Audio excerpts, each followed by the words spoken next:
set. Good evening. I'd like to call the Board of Trustees meeting to order on Tuesday, January 9th at approximately 6:10 p.m. In order for everyone to hear all of our enlightened discussions this evening, would you please silence any noisemakers or cell phones that you may have? Would you please join me in rising for the Pledge of Allegiance?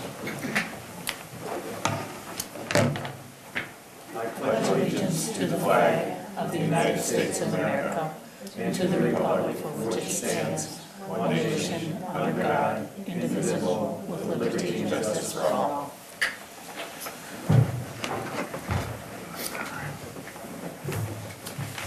Roll call, please. Baker is excused, Murdo is excused, Bell, Here. Duffy, Here. Enquist, Here. Lino, Here. and Kadanko is excused. Approval of the agenda as published. So moved. Second. All in favor? Aye. Aye. Aye. Approval of the minutes as published. We have a couple of them in here. I make a motion to approve the minutes of the joint Liberty Grove Town Board meeting on Monday, December 11th. Is there a second? Second. Changes, additions, deletions, comments? All in favor? Aye. Opposed? The next set is also a joint meeting on the 12th. I'll make that motion. Second. Once again, changes, additions, deletions, comments? All in favor? Aye. Aye. Opposed?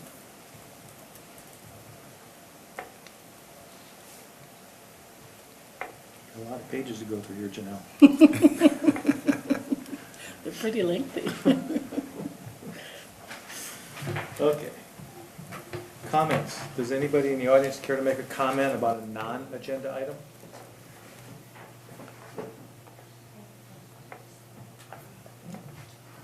Correspondence.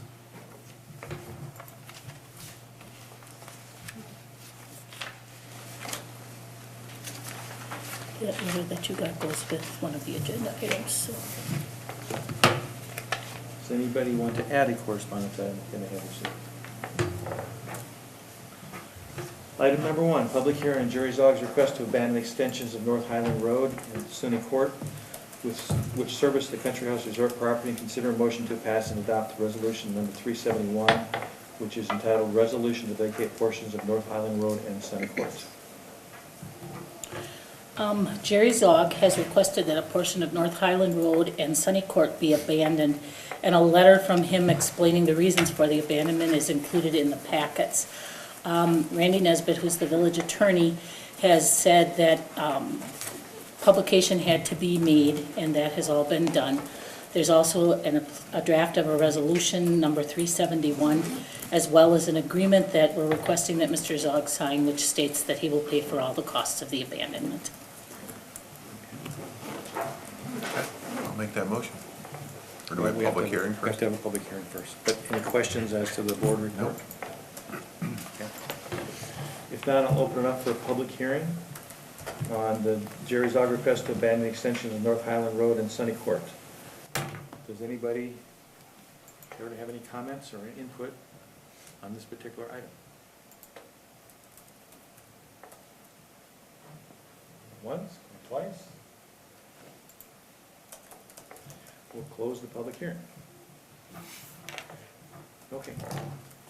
Now, Mr. Duffy, if you would choose to. I will be happy to make the motion to approve the request to abandon the road. Seconded by Nate. Any discussion? All in favor? Aye. Opposed? Carried. Was your motion that the resolution and the agreement be approved? Yes, ma'am. Okay. Item number 2, discussion regarding the Premier Resort Area Tax, or PRET, page 35 on your Zoom. For this one, we're going to have Bob join us. Good evening, Bob. Good Welcome. evening. Good evening. Hopefully I provided you with a brief. Good. I look at the agendas anymore and they've grown exponentially, so I tried to provide a brief summary of the Pratt tax and the impact on the community. I think first and foremost, I did have a chance to meet with Louise and Drew today to talk to the SBA about the opportunity that you're creating to obtain other funding. If you think back over the past 10 or 15 years, the village has invested millions of dollars building the most spectacular infrastructure in Door County for tourists and residents. Beautiful parks, Marina, main business district streets, lights, sports complex. It's invested millions of dollars for the benefit of a community far larger than the people, the residents that live here. Unfortunately, the way the law is set up, residents or property taxpayers really are responsible or have to pay for the upkeep of those, and as those facilities deteriorate, the maintenance of those facilities. You saw a report on the condition of the roads. Roads have not kept pace, even though the village spent millions on Bay Shore Drive. The neighborhood roads are deteriorating, and two of the main thoroughfares into the waterfront, Bluffside and Mill Road, are in horrible condition and continue to deteriorate even faster. Who invited this guy? Well, I'm going to try and stay focused. Keep it positive, would you? Okay. Well, the Premier Resort Tax provides for funding infrastructure improvements only.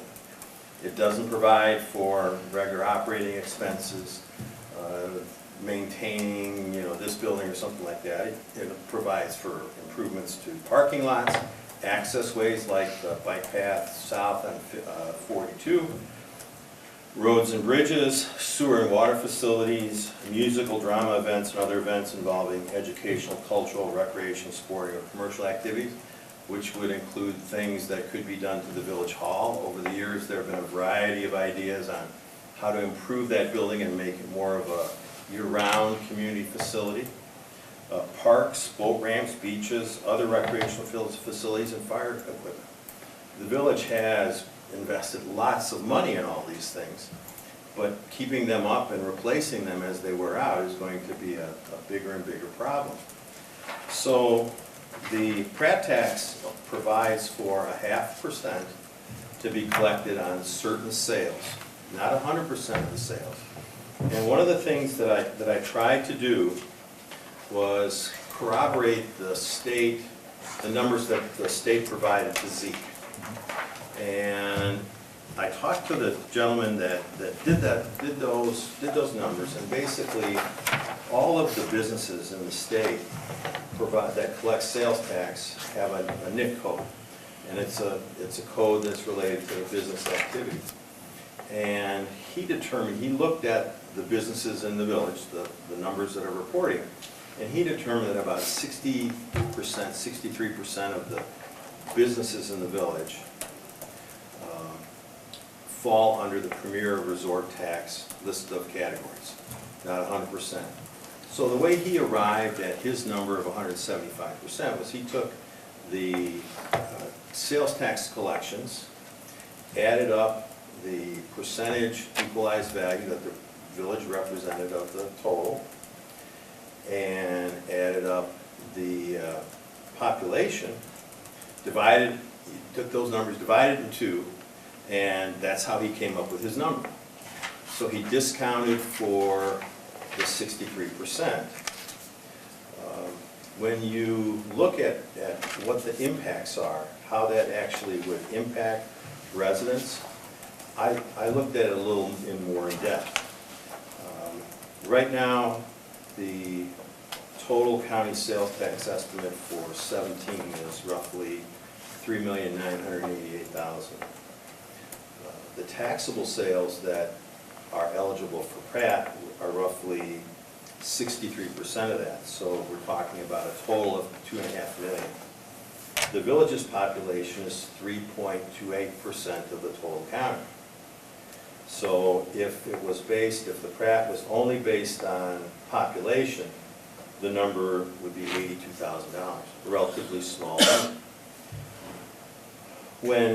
When you take into account equalized value, the value of all the property up here, the village is about 10.18%. That would be $255,000 if Pratt was collecting equal or equivalent equalized value. He didn't do it that way. He averaged those two numbers, and that's how he came to the 175, and I was able to do that. What I looked at, though, I looked beyond that at the room tax, which to me is a much better indicator of retail, tourism activity than gross sales tax. And that has been in place since 2007. And as it's gone up and down, it really reflects the people that come here and spend money, much more so than the village's population or equalized value. If the percentage of, the village's percentage of the tourism, the room tax is, if it was equated to room tax, that's 12.3%. So 12.3% of the gross sales tax is $309,000, which is a much larger, almost twice as large. So you have all these different ways of calculating. And offhand, I think room tax is a better indicator of tourism than population or equalized value, because it's a consistent reflection of tourists that travel here. So I then looked at what, if you wanted to average something, I took the average of population, equalized value, and room tax, and that came up to about 215,000, roughly 40,000, 50,000 more. Then I also tried to figure out, well, who's going to pay? You know, who's going to be paying this additional half-cent sales tax?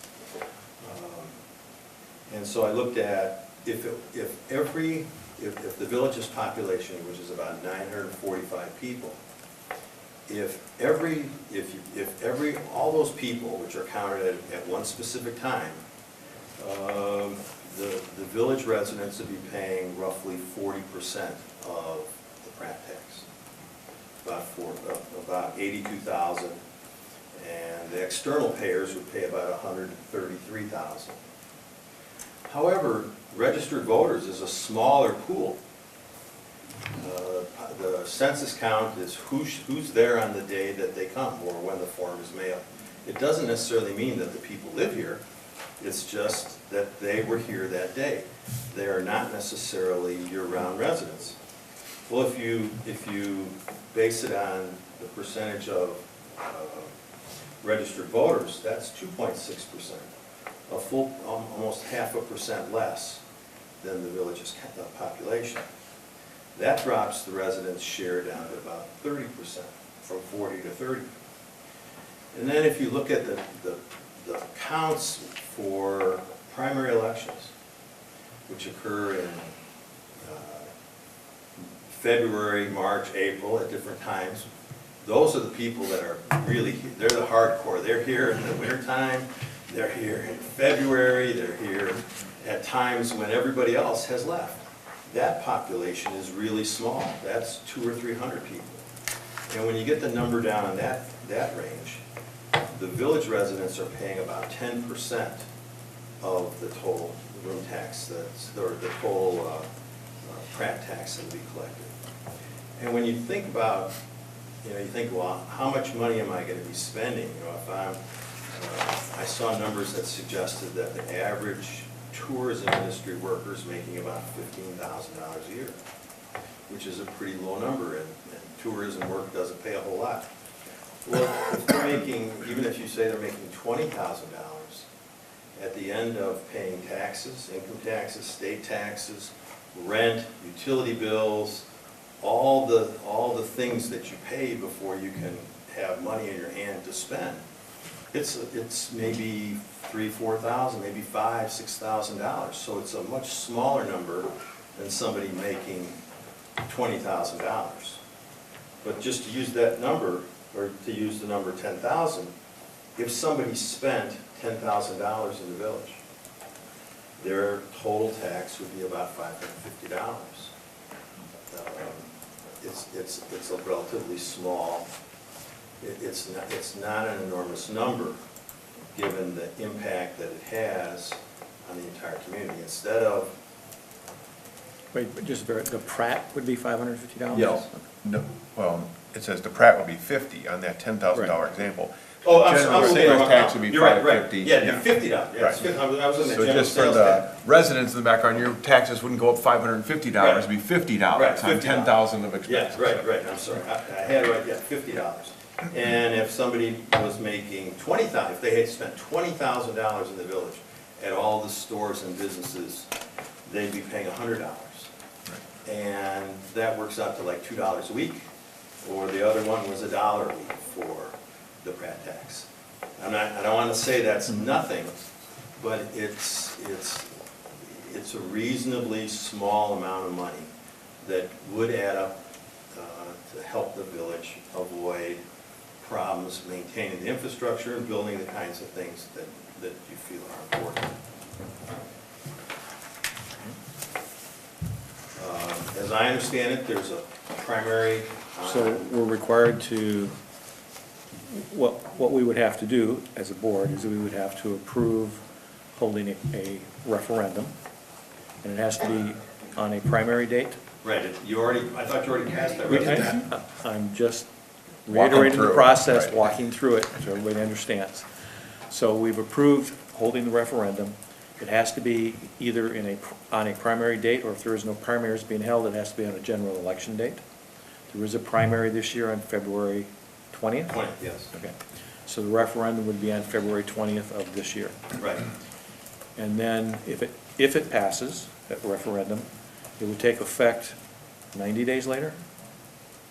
I think that's. Tasha? Tasha? I'm sorry. When would, if the referendum for the Pratt were to pass, when would it take effect? If it passed in February, You have 120, it has to be the first of the following quarter after you get it down to the DOR.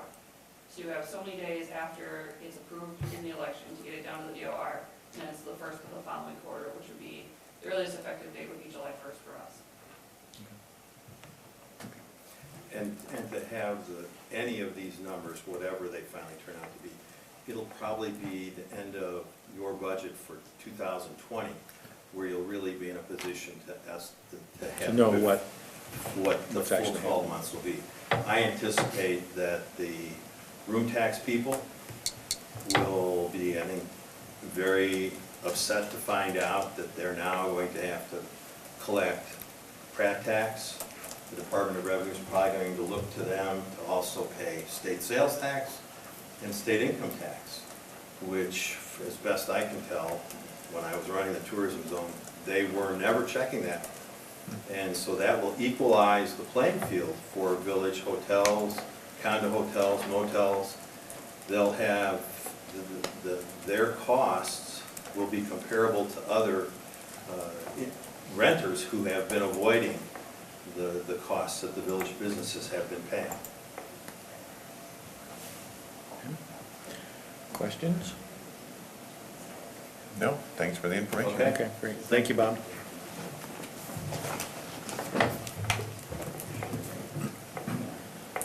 Item number 3, discussion on. I don't know if you want to take in questions or entertain. Questions or no? Go ahead, Lou, if it pertains to the Pratt tax. It does, just a little. I just wanted to mention my name is Louise House, and I'm the coordinator for the Advancement Association. Drew, our president, had another commitment tonight, otherwise he would be happy to be here. But we did meet with Dave, with Bob today.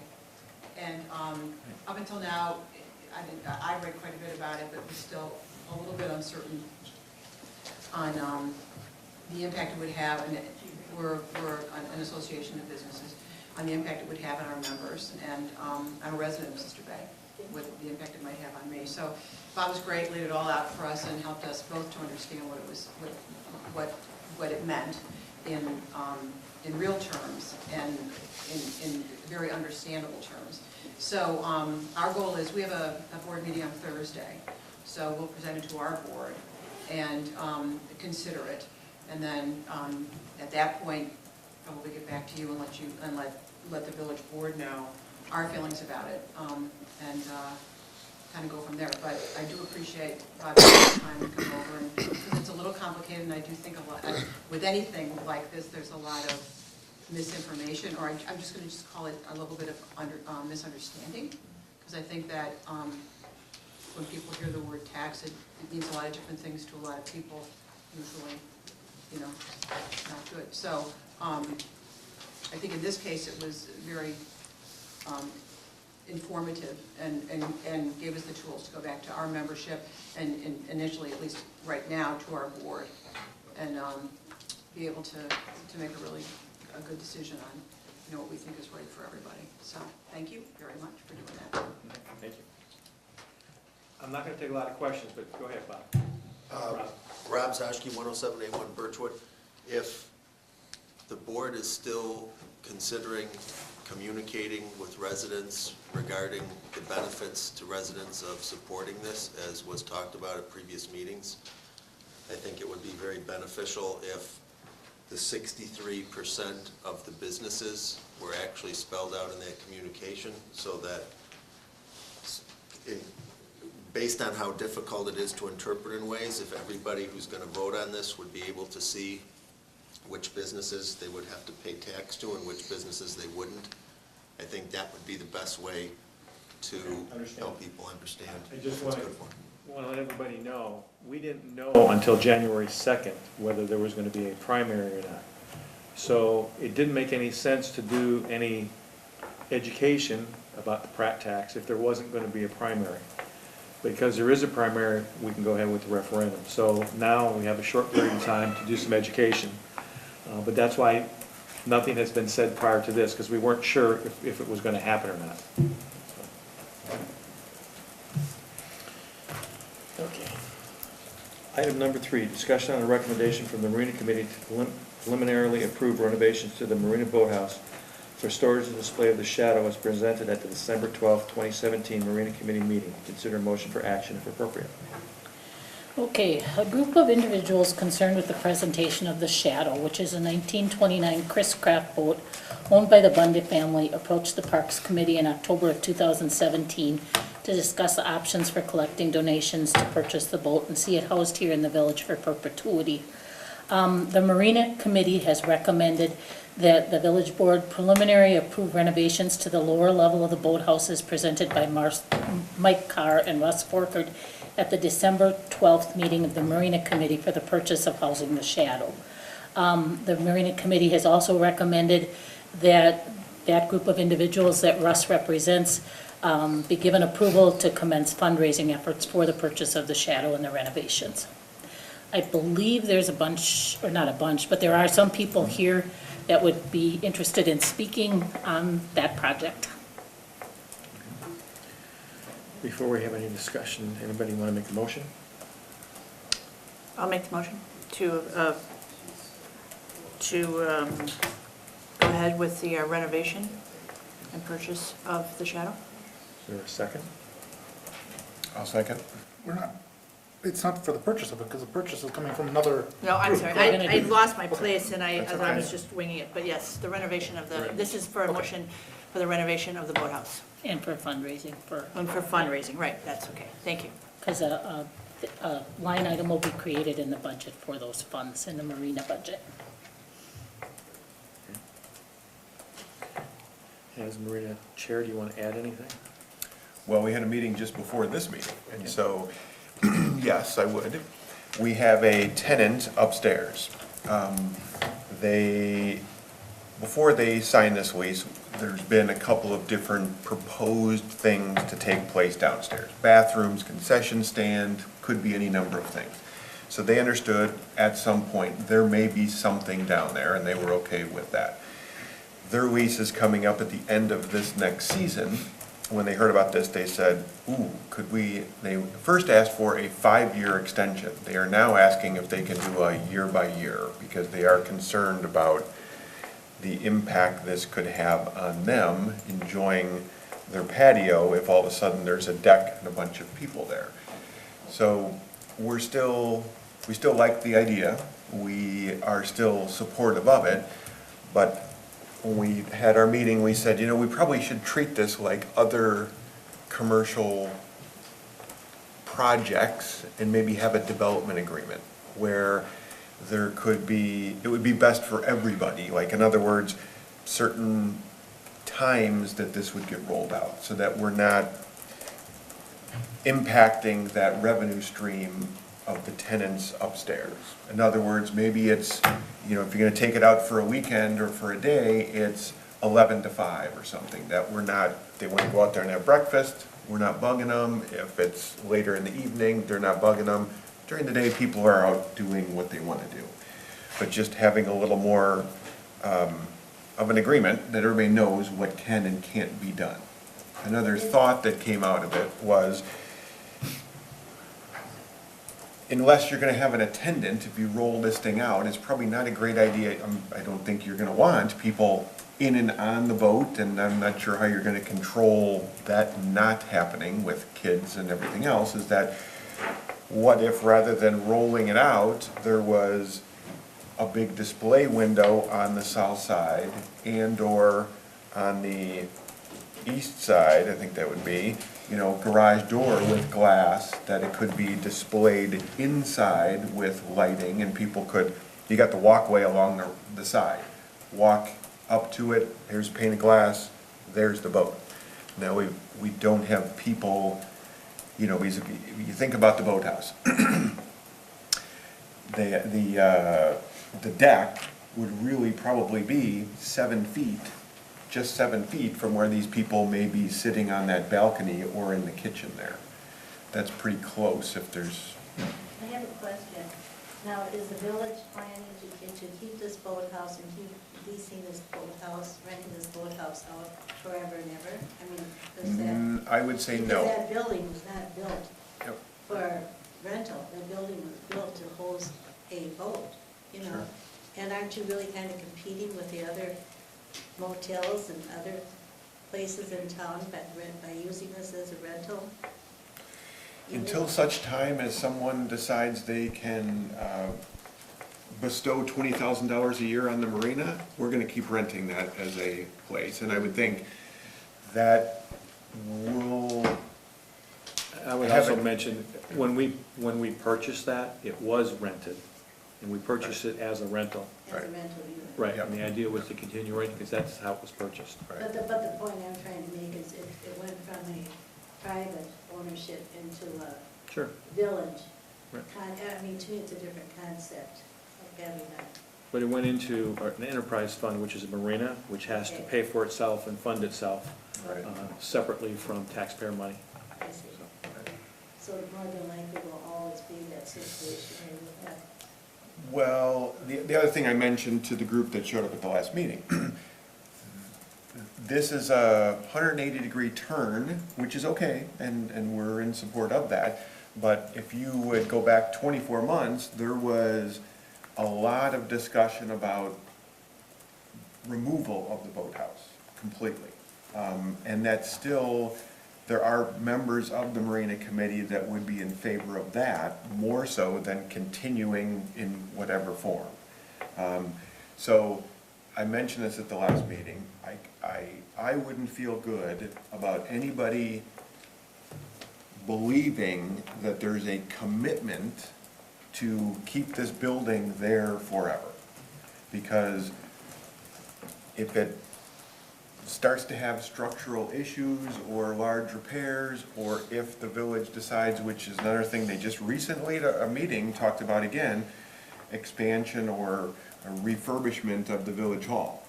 If the view would be better, some people talk about blowing out the back of the village hall and making it a venue and stuff like that. If all of a sudden the village says, hey, this is what the village wants to do, that building may go, the boathouse. I'm not saying it will, but it could. So I did mention this at the last meeting. We're okay with it, but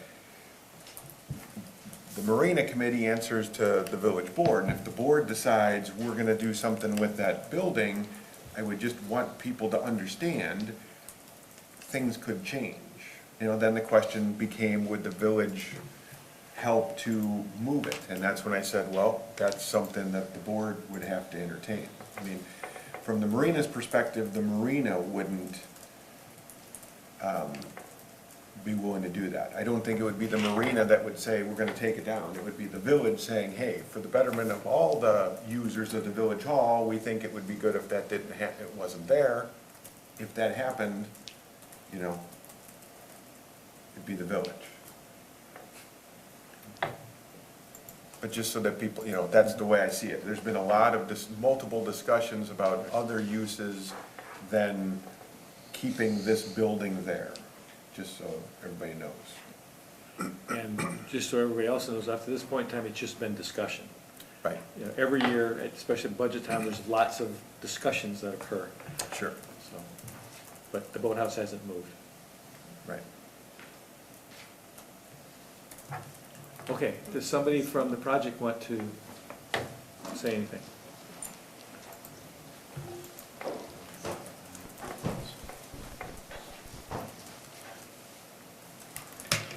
Good evening again. Good evening. I'm Russ Footer. I live at 10947 North Birchwood. That is the shadow. I think this is our fourth meeting, second one with the board, one with Parks, one with the Marina. So I think everybody's pretty familiar with what the intentions are. We still believe the shadow is a Sister Bay icon and it needs to stay in Sister Bay versus being sold to someone out of state or going to the Maritime Museum in Sturgeon Bay. So this is all, you know, the idea of putting the shadow into the boathouse has been generally accepted as a fantastic idea. And we realize that the future of the boathouse is in question. We believe that once the shadow is there and more or less in control of the village, that hopefully in some way, form, or fashion for the next 100 years, it'll stay within the village. It may end up somewhere else eventually, but that's okay. So our goal is to facilitate this move for the village board to allocate use of the boathouse for the shadow, and then our group is willing to do the fundraising to purchase the boat from Pat, you know, basically donate it to the village, contribute whatever monies are necessary to rehab the boathouse to make it house the shadow, and then also have a reserve fund for future expenditures, which could be allocated to a different venue in the future. So our original thought, there's been no formal plans about what to do with the boathouse. Mike Carr couldn't be here tonight, but he's our local engineer, dock builder guy. And you know, we had a discussion about pouring a cement slab on the ground floor so the boat could sit on its cradle inside. Installing a garage door on the highway side of the building on the south end, on the south side of that end, and making it a glass door so people walking by from the marina to the park could actually walk by and see the boat through the glass garage door with the lights on and whatever. That would also give us the ability to pull the boat out and load it on a trailer for special events such as 4th of July, Marina Fest, whatever. There is also the thought of, you know, putting an overhead railway in so that it could roll out on the water side and hang there on display. But none of that's engraved in stone. And one of my biggest questions coming to this meeting is that, you know, we have to develop plans for housing the boat. And we need, if we're going to do that and make the investment, start the fundraising, you know, we need some direction as to what arm of the village, whether it be the board or the marina committee or the administrator, that we can go to submit plans and say, yeah, we think that's a good idea. Do we need a development agreement? Maybe, that's probably a good idea. But is that done on the board level, and so on and so forth. So at this point, if the board says yes tonight, in my opinion, you know, they're buying into the idea that it's a good place for the shadow to go for now. They're buying into the idea that they're going to allocate the space in the boathouse for that purpose. And then they're giving us the opportunity to start fundraising to purchase the boat from Pat, make the improvements for the boathouse. Then we have to develop the plans, get those approved by the village in some form or fashion, and go from there. Without throwing too many obstacles in your way, assuming the village approves this tonight and gives the go-ahead to move forward,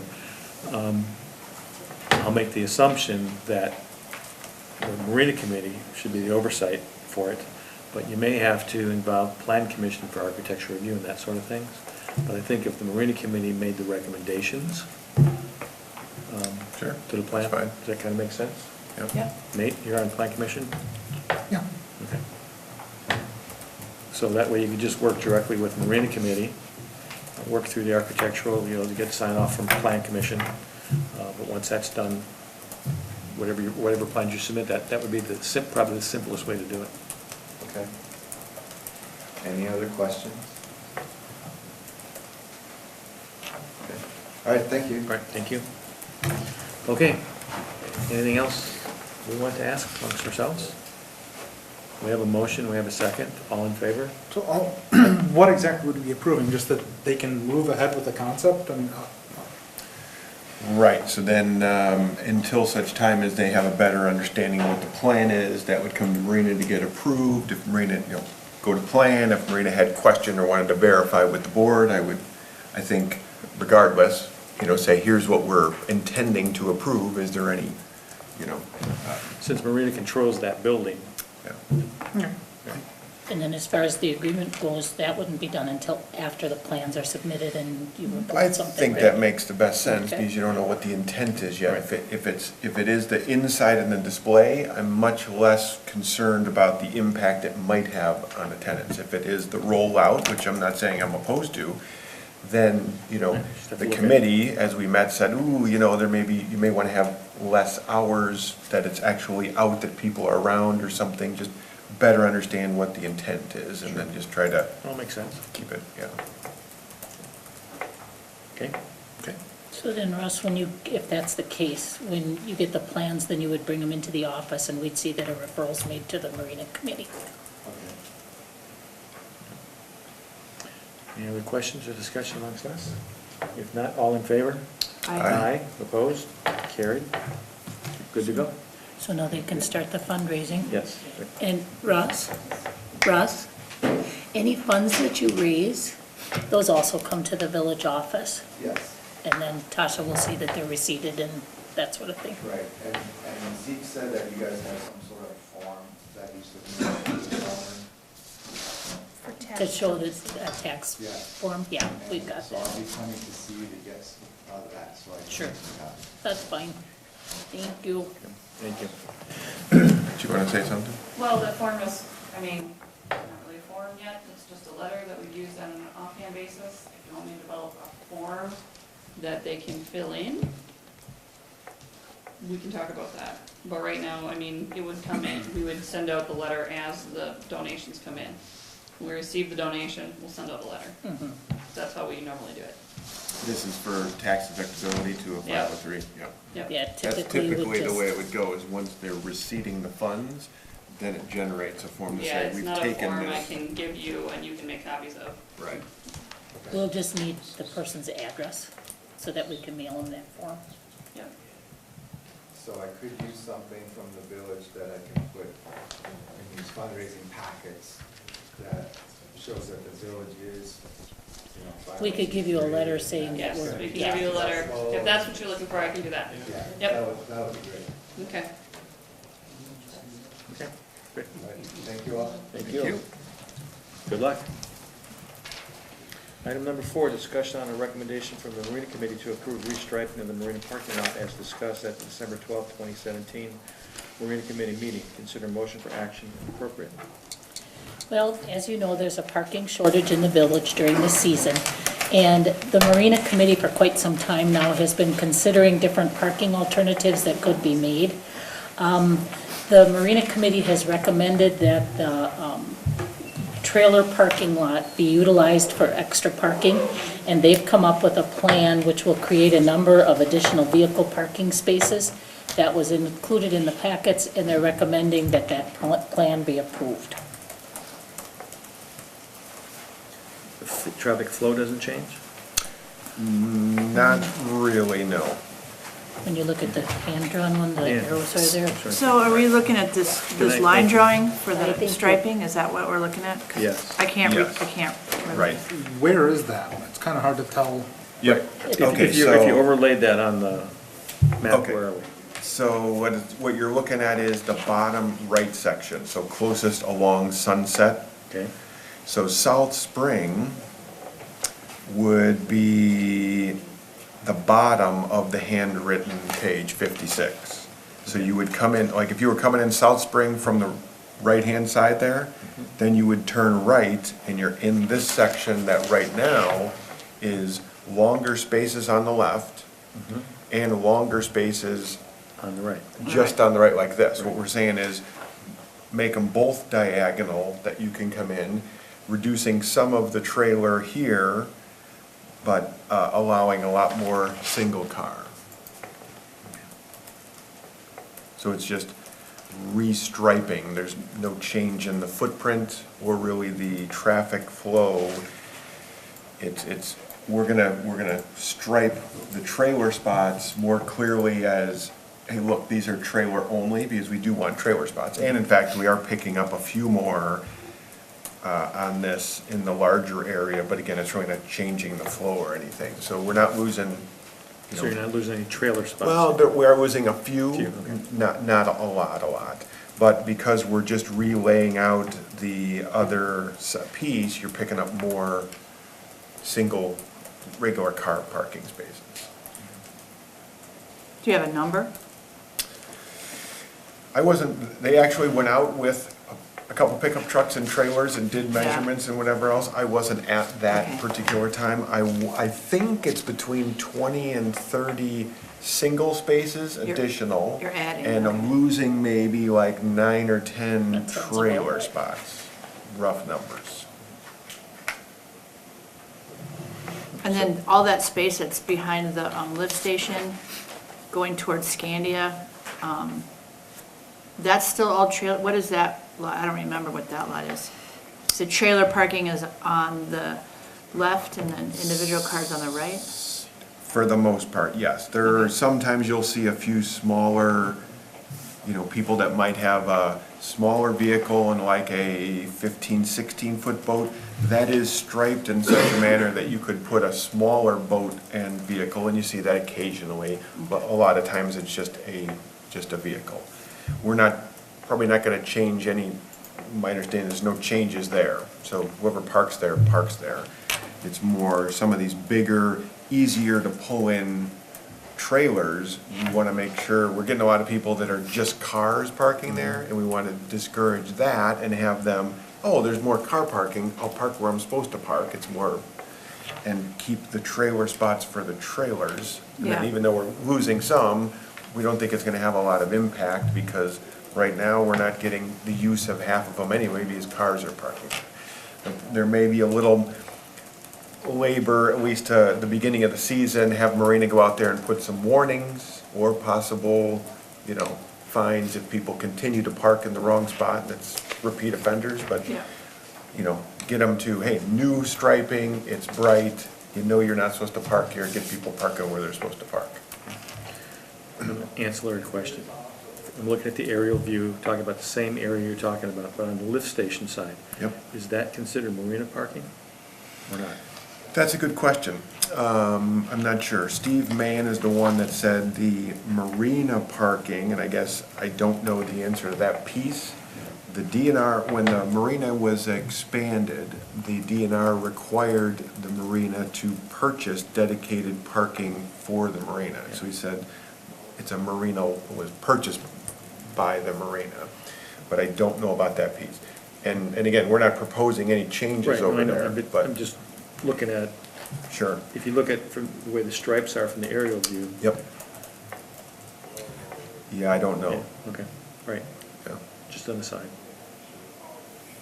And if you wanted, since we're not making any changes there, we don't have to restripe. Depending on how the quote comes in, we might have them chip seal the whole thing and then stripe so that it really looks, if it's a lot more expensive, we may just do the restriping. We'll see how it. This is only coming to us because it's village property. Yep. Do you need, I don't mean to be speaking out of turn here, but do you need any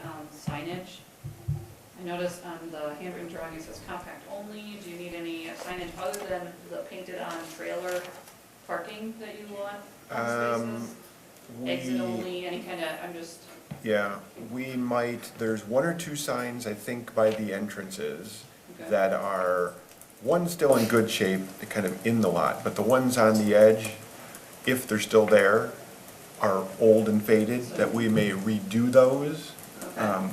And I guess I'd maybe defer to Amy on that as Yeah, I the, think we need to add some additional signage out there, so Okay. that people know that they have to stay in designated spots.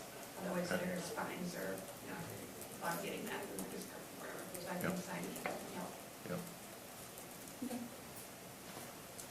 So we can, come up with that, or, Yeah. I don't, sometimes we put a lot of signage. I think I would start with some, and if we feel like we need more, I wouldn't go crazy with a whole bunch of signs. The idea of painting it on a slip, to me, or a spot, if you want to cover it over, it's easy enough rather than having to do a pole. Plus, you got people with trailers and everything else. You start putting things in the ground there, they're gonna get hit and run over, and, But yes, there probably should be some. Entrances, maybe the middle, there is one on the middle, and that one's still in decent shape. It's white with like red lettering, Probably work with parks and get that ready for the season. Okay. Okay. Somebody care to make a motion? I'll make the motion Thank to you. accept the recommendation of the parking changes for the Marina. Tom, second? I'm happy to second it. Okay. Any other discussion? All in favor? Aye. Opposed? Carried. Thank you. Item number 5, discussion regarding passage and adoption of Resolution 374-010918, which authorizes the village clerk and/or deputy clerk to determine the number of election officials needed at any and all elections in the village of Sister Bay. Consider motion for action if appropriate. Well, in the past, there were generally 7 poll workers working at the polls, and because of the voter turnout, the determination was made that there probably isn't a need for that many poll workers. There's a provision in the statutes that says you can reduce the amount of poll workers to 5, and if there's a low enough turnout, you can actually reduce it to 3. A resolution which addresses that fact is included in the packets for your consideration. So the clerk could determine, the clerk or deputy clerk could determine, based on what type of election it is, how many people could be there. Yeah, So if there's 3 at this election, it might be 5 at another election, it might be depends on- 7 at another. yeah. Say Depends like, upon what you're anticipating. well, say like if you're having a big election, like for the referendum, then you'd have more. And the clerk is, by this resolution, is given the authority to choose how many poll workers there should be. Okay, so we're allowing some options. Yeah. Okay. I'll make the motion to approve Resolution 374. Second. Discussion? All in favor? Aye. Opposed? Carried. Discussion regarding passage and adoption of Resolution 375-010918, which establishes the various rates and charges for home waste treatment. Consider a motion for action if appropriate. Well, the members of the utility committee and Mike and Stacy had contacted other wastewater treatment facilities throughout Door County and determined that Sister Bay's rates for processing unsewered wastewater were significantly less than some of those other areas. The Utilities Committee has recommended that revised fees be imposed, and Resolution 375, which establishes those rates, is included in the meeting packets. So the numbers that are here is the actual survey. So these are the numbers that we're comparing against? Yeah. Ouch. Yeah, we haven't looked at this in a long time, and and even the increases that are proposed still keep us slightly below the median of everybody. So, it's not out of line or really a huge, it shouldn't surprise anybody, I don't think. It's, if they're going anywhere else, they're paying that much or more.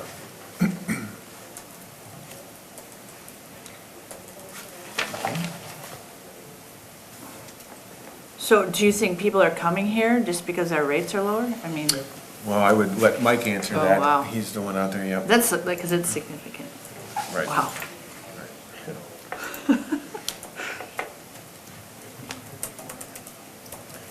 Anybody have any questions of Mike? Passing other treatment plants because we are low. Oh, well, yeah. Yeah. And to Mike's point, so we discussed possibly raising it more, but he said, well, we don't want to lose customers, so now we don't want to discourage them. So we said, okay, what's the median? Keep it slightly below that, that there's still a small financial incentive for them to come here, but we're still, you know, tightening that gap up. Any other questions? Mike, do you want to say anything else about it? No. He said it all, I agree with everything, I agree with the amount of raise, and everything he stated is exactly how we figured it. We don't want to chase the revenue away, we don't want to give away the farm. You know, so- Okay. Somebody care to make a motion? I'll make a motion that we adopt the resolution. Second? Any other discussion? All in favor? Aye. Aye. Opposed? Carried. Item 7, discussion of village bylaws, confirmation of president and those appointments. No discussion and none to add. Reporting county activities, County Supervisor Dave Lino. Really no updates. We had our early board meeting in December, which we reported on at our board meeting. There has not been one since and won't be until after the 19th. So, review the financial statements, consideration of motion to approve the monthly bills.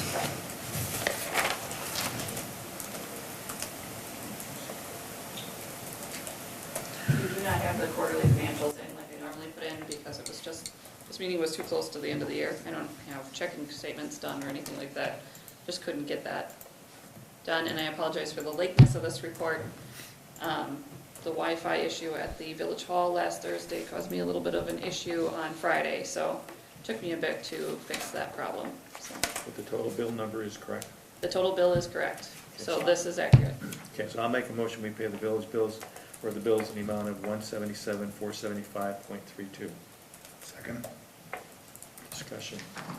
Items.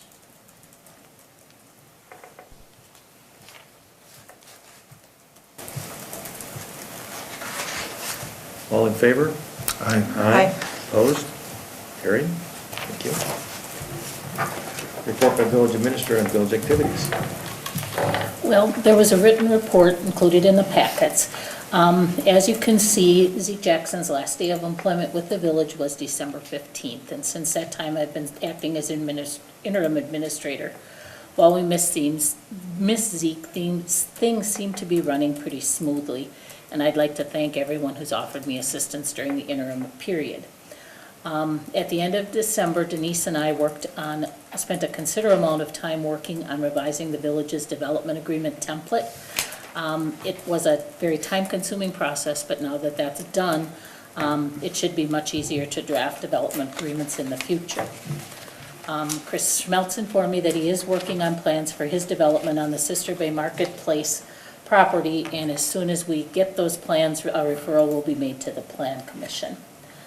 The development agreement for the quarry property was forwarded to attorney Joe Goldberger, who represents the people from 3-3. I haven't heard back from him, but he said he is going to be making some revisions to that. There was an issue with the light on Mill Road by Al Volke's building because it was shining directly into that building. So as a trial-based measure, we had the light extinguished. We received a number of complaints about that, so it has been turned back on. I talked to the guys from WPS, and they're going to try to be taking efforts to either shield the light, or they said that there is an LED light now that isn't so intrusive, so hopefully that will help. The plans for Pat Quinn's Inn on Mill Road were all approved, but he informed me that he's decided not to proceed with construction. So it's my understanding that he is going to be trying to sell the lot to another developer. Sarah Anderson's wedding event venue off of Fieldcrest Road was approved at the special meeting of the Plan Commission and Village Board, and she was granted a conditional use permit for that. In conclusion, ads were placed in several different publications and on websites for a new village administrator, and the members of the Administrator Recruitment Committee have reviewed all the applications and scheduled the first round of interviews. I believe those will be conducted on the 23rd and 24th, and we'll keep you advised of the status of that issue. Can we add a comment? Sure. We had 36 applications for the position, which is astounding. We've narrowed it down to about 12, 13 for the first cut. And once we get it cut down a little bit further, then we'll get staff more involved, department heads, and we'll get some board members involved too. I just want to mention one thing. The pre-3 development agreement, I did not get a copy of. I had emailed that to you. You didn't get that? We've been having problems with the email. Yes. I can send it to you again. Okay. Yeah, please. Sorry about that. Facility manager report is there, if there's any questions. Utilities report, Mike?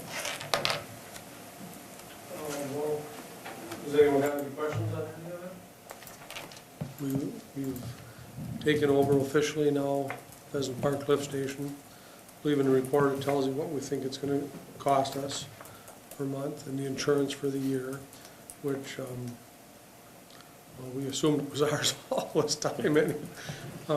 Storm sewer, the new pump is in. They're waiting for the control panel. We can run this one, but we have to run it in hand. And then the hauled waste, you've already taken your vote on that. Okay. The only other thing I guess I could say to you was tomorrow we do open bids for the rehabilitation of the main lift station. That'll be entertaining, right? Hopefully not. Tasha just said I should say something about the Public Service Commission hearing this morning. Okay. Went well. Yeah. If I understand, we have a week to 3 weeks, and we'll have the approval or disapproval, but. The report. The report, yeah, I don't think, I think at this point it's approval. yeah. There There were was no no one that complaints appeared against and- it, either reported to them, or no one came to the public hearing here to say anything. Okay, great, thank you.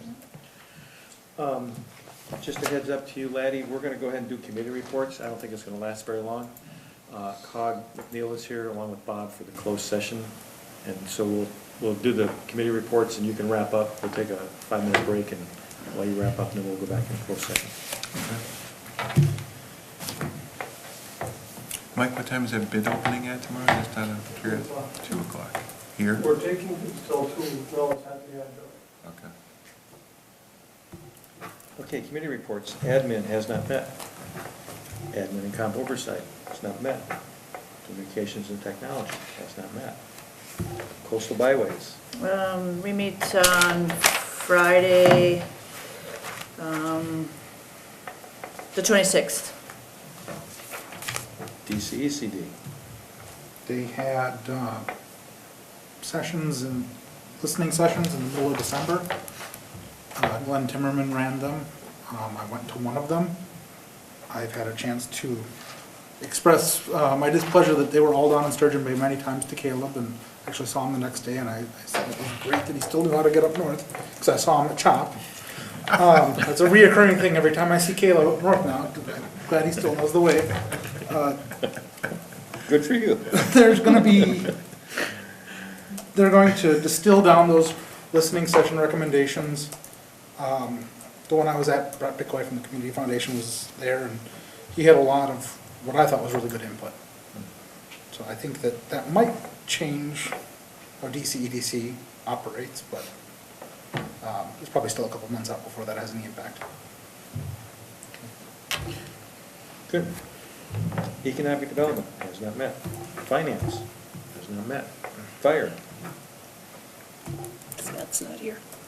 Just exploratory. Historical Society. Scott. Holiday lighting. Library building. Library met today. We met Tina Kukuski, the Door County Library Director. And it seems like the Sister Bay Library is the only library in the whole group of libraries, and in the state that has continuing to have increased checkouts and visitations. So Tina said one of the things they're looking at is maybe increasing the library hours, because Sister Bay has more hours, more people working. They thought maybe that's why that's going. So they're going to review that with the county supervisors. And also we have a new member for the board. That's Martha Newkirk. She replaced Henry Tim. So after the building is painted, they will put up the lettering on the west side that says library. And we got a $15,500 donation that's going to go to a installation of a pergola in the garden area. Cool. So when you mentioned the extended hours, that wasn't for Sister Bay, it's for other libraries to get their circulation going? Well, that, they thought because the Sister Bay Library has a very good circulation. It's bigger than all of the other libraries. We usually have 2 people working, and the hours, I guess, are controlled by the county. So, so they're gonna look into ways of maybe, increasing hours. The other libraries also having more than 1 person on staff. So that was what they were gonna consider doing. Okay. Marina Fest. Heard about the work lately? Parking, we can eliminate that one from future list. Okay. Parks, has not met. Personnel, Meets tomorrow. plan. Took care of that at the special meeting last week. SBAA, Meets Thursday. tourism zone. There's a whole series of documents included in the packet from the Tourism Zone Commission. Basically, it's the year-end statistics, and Kim Roberts, who's the administrator for the Tourism Zone Commission, asked that you guys be provided that information so you know what the data and statistics are. I did read every one of those. You did? Very good. The gist is Sister Bay's doing pretty good. Yeah, definitely. Utilities. We had a meeting. And I think you heard, Mike just gave his report, so we, pretty much that's. So we're good there. Right. Okay. I make a motion removing the executive session pursuant to Wisconsin statutes 19.851G to confer with legal counsel for the governmental body who is rendering oral or written advice concerning strategy to be adopted by the body with respect to litigation to which it is or likely to become involved in Wisconsin statutes 19.851E to deliberate or negotiate the purchase of public properties, invest in public funds, or conduct other specified public business whenever competitive or bargaining reasons require closed session. Motion by Lino. Second. Roll call. Lino, yes. Duffy, yes? Bell, yes. And Chris, yes? We are now in closed session.